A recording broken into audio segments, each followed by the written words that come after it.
Hello, my name is Melissa Preston, and I am the author of the book The Big Secret: The Secret to Body Fat Loss and Long-Term Control.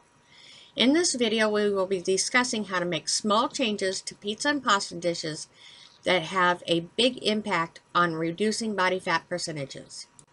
I do recommend that if you are trying to lose or control body fat, then you severely limit, or if at all possible, completely remove starches such as breads, pizza, and pasta from your diet. These types of starches contain extremely high amounts of fast absorption carbohydrates and sugars, salts, saturated fats that pack on the pounds. However, I also acknowledge that these starches are part of our culture, and they can be a little difficult to avoid. There are several ways to make these starches more conducive to body fat loss. I hesitate to use the term healthier here because it is misleading. We can only minimize the damage. When most of us think about having a pizza, calzones, or pasta dish, we think pizza, wings, breadsticks, garlic bread, and dessert pizza. And let's not forget the 32 ounces of flavored liquid high fructose corn syrup. That is a lot of heavily processed foods and chemicals just waiting to pack on the body fat.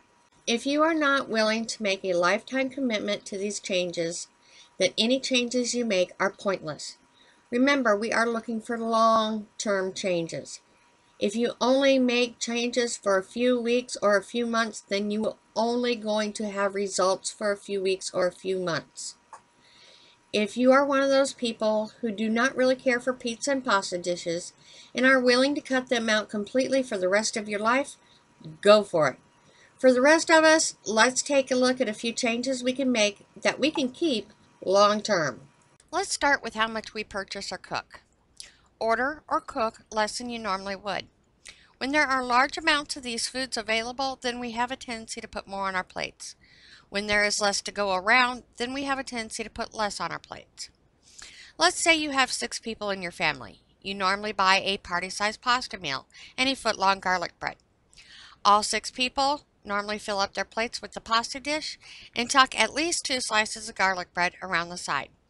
That is a lot of fast absorption carbohydrates and sugars, saturated fats, salts, and chemicals. By purchasing or cooking less, we are reducing the size of the portions that are available. In turn, we reduce the amounts of these starches to less than what we normally eat. Most of us eat way more than we did a few generations ago. We are not educated to what a portion looks like anymore, and we eat 2 to 3 times more than we should. Now that we understand the theory, let's discuss some practical applications. If you normally order 2 large pizzas, then try ordering 2 medium pizzas. That way each slice itself is smaller. Also, the thinner the crust, the better. Breads are the worst part. You can also try reducing the number of slices you consume. If you would normally eat 2 or 3 large slices of pizza, then try reducing it to 1 or 2 slices. Remember that 1 small slice is the true portion size, and this should be your final goal.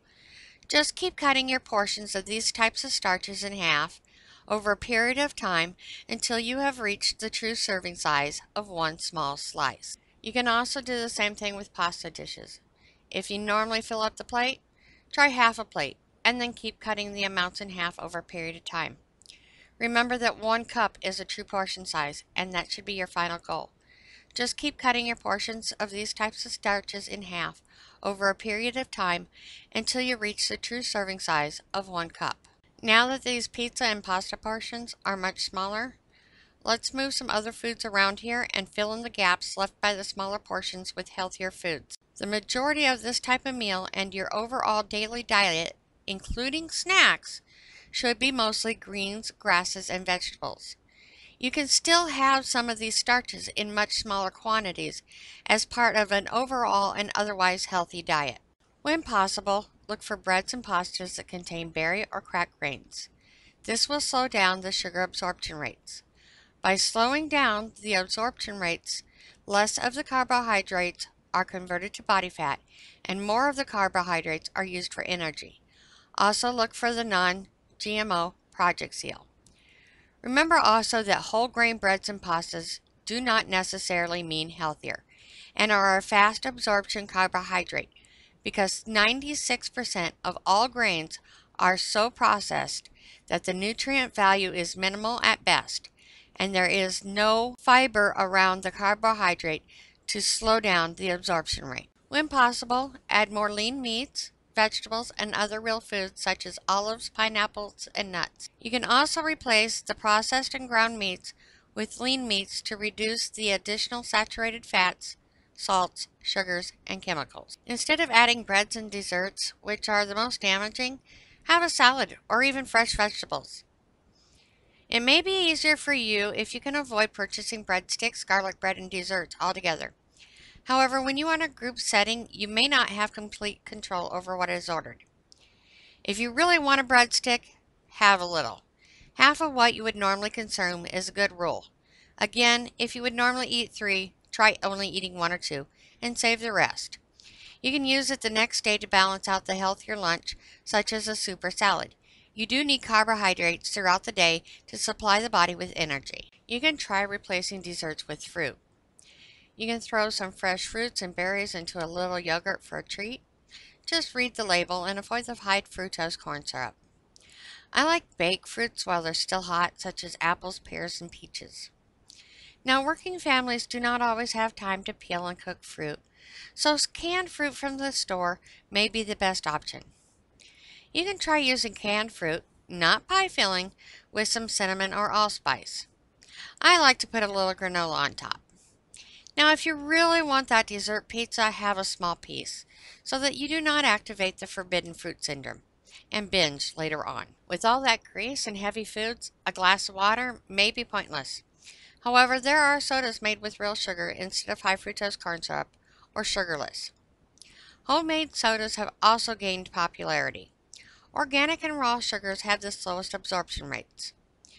Juices can have a faster absorption rate than organic and raw sugar sodas. The faster the absorption rate, the more body fat is stored by the body. This does not mean you can drink a gallon of raw sugar soda and not gain body fat. You still need to minimize the amounts of carbohydrates you consume, even the slower carbohydrate. Please subscribe for more videos when they come available. And for more information, visit www.thesecretone.com. Thank you so much and have a wonderful day.